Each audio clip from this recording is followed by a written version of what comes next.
بسم اللہ الرحمن الرحیم سبحان الذي أسرى بعبده ليلا من المسجد الحرام إلى المسجد الأقصى الذي باركنا حوله لنريه من آياتنا إنه هو السميع البصير۔ آپ علیہ الصلاۃ والسلام کی عمر جب 50 سال کی ہوئی، جیسا کہ بتایا گیا، تو آپ علیہ الصلاۃ والسلام کو اپنی دو عزیز ہستیوں کو مشیت خداوندی خود سے دور کرنا پڑا کہ یعنی نبی علیہ الصلاۃ والسلام کی عمر مبارک جب 50 سال سے اس کچھ زائد ہوئی تو اللہ رب العزت نے اپنے حبیب محمد صلی اللہ علیہ وسلم کو اپنے پاس بلایا، جس کی طرف اشارہ ہے کہ پاک ہے وہ ذات جو لے گیا اپنے بندے کو رات کے کچھ حصے میں مسجد حرام سے مسجد اقصیٰ کی طرف۔ اللہ رب العزت نے نبی علیہ الصلاۃ والسلام کو آسمانوں کی سیر کیوں کروائی؟ قرآن خود کہتا ہے لِنُرِيَهُ مِنْ آيَاتِنَا، تاکہ ہم اپنے بندے کو اپنی نشانیوں میں سے کچھ نشانیاں دکھا سکیں۔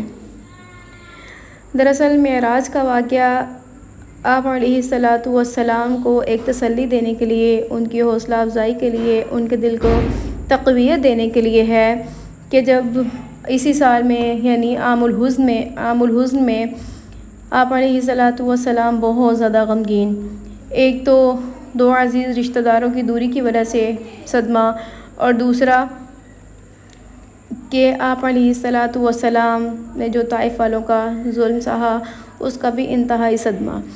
ابو طالب کے فوت ہونے سے مشرکین کے قدم بہت زیادہ مضبوط ہو گئے کہ اب ہم جیسے چاہیں محمد کو تکلیفیں دیں، ایذا دیں۔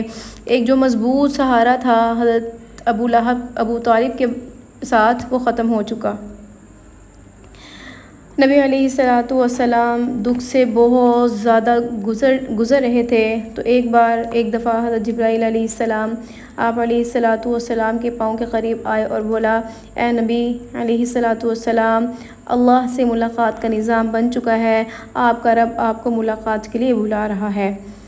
جب دکھ حد سے زیادہ گزر گیا تو اللہ رب العزت نے اپنے نبی کو اپنے پاس بلایا تاکہ ہر طرح سے ان کو تسلی دیں اور ان کی حوصلہ افزائی کریں۔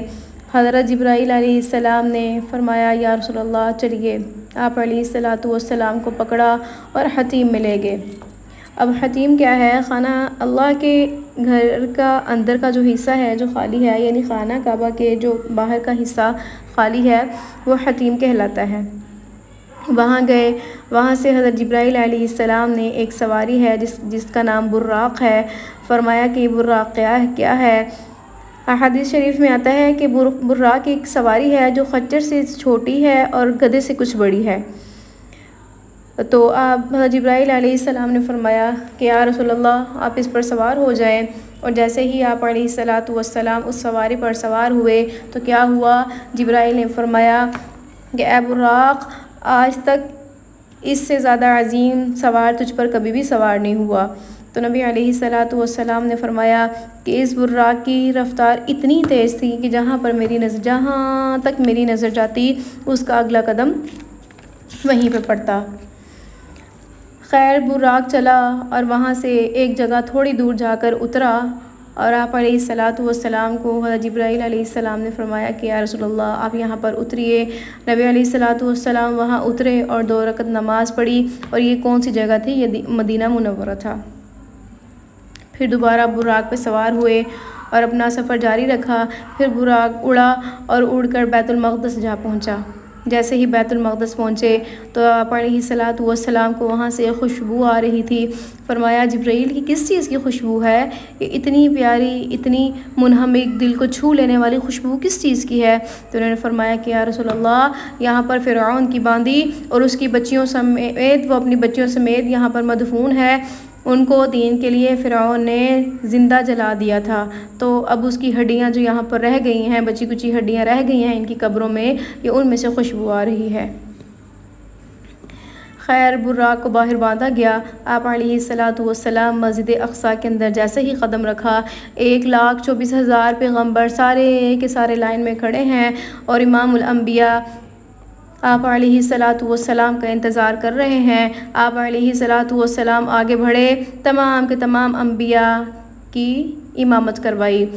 اب اللہ نے ماحول ایسا پیدا کر دیا کہ دیکھیں جیسے آپ علیہ السلام نے طائف کے مظالم سے اتنی زیادہ دکھ کے بعد اللہ رب العزت نے آپ علیہ السلام کو اتنی بڑی راحت دے دی کہ 1,24,000 پیغمبر کو، پہلے آنے والے پیغمبروں کو اللہ رب العزت نے پیچھے کر دیا، یعنی مقتدی بنا دیا، اور آپ علیہ السلام کو ان تمام انبیاء کا امام بنا دیا۔ سب سے بڑی راحت کا سامان جو تھا وہ بیت المقدس میں اللہ پاک نے آپ علیہ السلام کے لیے فرمایا، اور اس سے اس بات کی تسلی دی کہ اے نبی آپ بالکل بھی پریشان نہ ہوں، ہم سب آپ کے ساتھ ہیں۔ جتنی مصائب، جتنی تکلیفیں آپ کو آپ کی امت دے رہی ہے، اسی طرح ہی ہمیں بھی ہماری امتیں سابقہ امتیں دے چکی ہیں۔ آپ علیہ السلام نے یہاں پر امامت کروائی اور فرمایا ان الدین عند اللہ الاسلام، کہ آج کے دن جو ہے، آج کے دن اللہ کے نزدیک دین ہی اسلام مکمل دین ہے۔ اور اس کے بعد پھر اوپر تشریف لے گئے، اور جب قریش کو یہ بات بتائی تو انہوں نے کہا تم کیسے چلے گئے، مطلب تم کیسے چلے گئے؟ تو آپ علیہ السلام نے فرمایا کہ قرآن کی آیت دیکھو، اس میں آیا ہے اسریٰ بعبدہ، میں گیا نہیں، جو لے گیا اپنے بندے کو، میں خود نہیں گیا، مجھے میرا اللہ لے گیا اپنے پاس ساتوں آسمان پر۔ حضرت جبرائیل علیہ السلام نے ایک ایک کر کے پہلے آسمان پر، دوسرے آسمان پر، تیسرے آسمان پر، چوتھے آسمان پر، پانچویں آسمان پر، چھٹے آسمان پر، 7 آسمان تک ان کو سیر کروائی، اور یہاں پر آپ علیہ السلام نے بہت زیادہ چیزیں دیکھیں، مختلف چیزیں دیکھیں۔ بعضوں کو کئی طرح سے عذاب ہوتا دیکھا، زانی کا عذاب ہوتا دیکھا، چغل خور کا عذاب ہوتا دیکھا، حرام کھانے والے کا عذاب ہوتا دیکھا، سود کھانے والے کا عذاب ہوتا دیکھا، اسی طرح جنت دیکھی اور دوزخ دیکھی۔ جیسے ہی سدرۃ المنتہا کے پاس پہنچے تو جبرائیل علیہ السلام